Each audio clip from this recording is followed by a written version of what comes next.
It actually happened to me, and I am shaking on the inside to tell it. Happened about 4 years ago. I wanted to make myself a white jacket. So Brian, my husband, and I were out about town, so we stopped at Joanne Fabrics. I wanted some sateen for the project. Not finding sateen anywhere, I went to the cutting counter and asked where it was. It's over there, somewhere by the exit sign, by the quilting fabrics. The clerk frowned at me for interrupting her. Sateen. Near the quilting fabrics? Why would the fabric mainly used for apparel be with the quilting fabrics? So I go off in a wild goose chase. The sateen. Broadcloth, country solids, no sateen in sight. I shuffled back to the cutting counter, the only other place in the store, other than the registers, with a living, breathing, human being who is actually in sight. Frustrated, I blurt to the same clerk, I can't find it. Now really annoyed, she shouts, and I mean shouts, you'll have to take your number and wait. I can't leave here right now. When it's your turn, I'll show you where it is. All eyes are on me now. I've been scolded in public. People seem to come out of nowhere to witness the event. Somehow customers don't like that. I don't like it. Obviously embarrassed and wanting to get away from all the eyes that were upon me, I turned and I tried to find it myself. Thinking it could be near the twills, I looked there. Voila. Not many colors, but sateen nonetheless. Still licking my wounds, another clerk comes up to me and says, you found it, so you're all set. She smiles at me. What an idea. A smile. Calmer now, I thank her. But now, I have to move to the cutting room. Not a soul in sight. I take my number and wait. In the meantime, I spot Ryan, my husband, relaxing at the pattern book table, drinking some pop, eating some candy. My stress level goes down a bit as I see he is not upset that this is taking so long. I am standing there waiting and waiting and waiting, terrified of another scolding. I put on my patient's hat and I wait some more.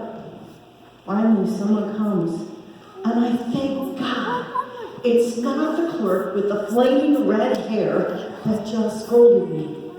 Fabric cut now, I proceed to the checkout. I stand there, fourth one in line, contemplating whether I should ask to see the manager about Miss Red Hair.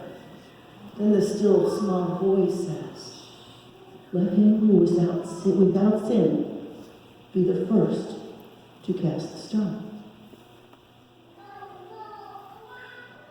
I decide to swallow my anger, pride, and embarrassment, and say nothing. But here she comes, Miss Red.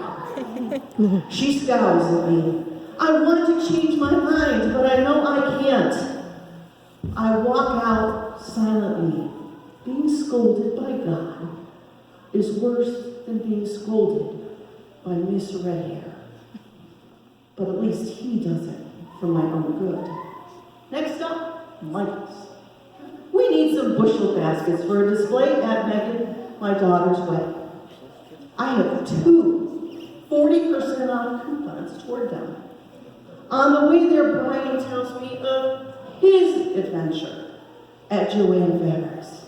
Waiting for me, he spies the chairs in the bathroom area and decided to pass the time he would get his snack.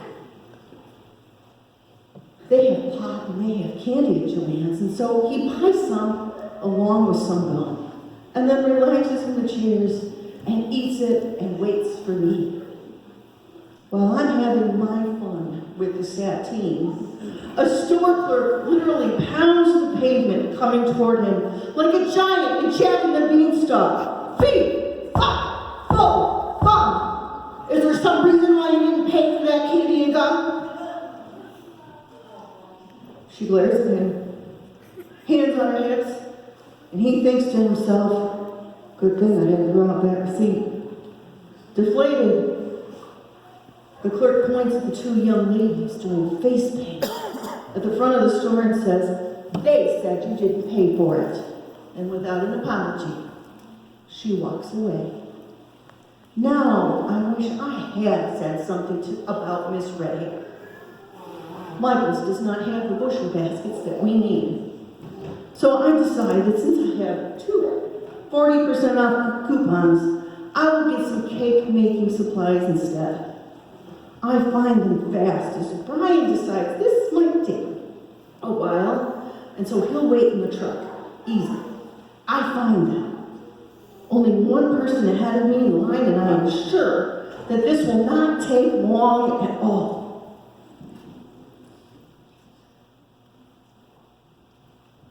When I get there, she says, you can't use 2 coupons in one transaction. Only 1 coupon per person per day. This is the last day I have to use these coupons. Now it all comes crashing in. Then I'll just pay for them separately, I say, all snotty. No, the clerk can't do that. Then I'll just go to another register, I say with more attitude than the last time, trying to make my neck go back and forth the way those young girls do.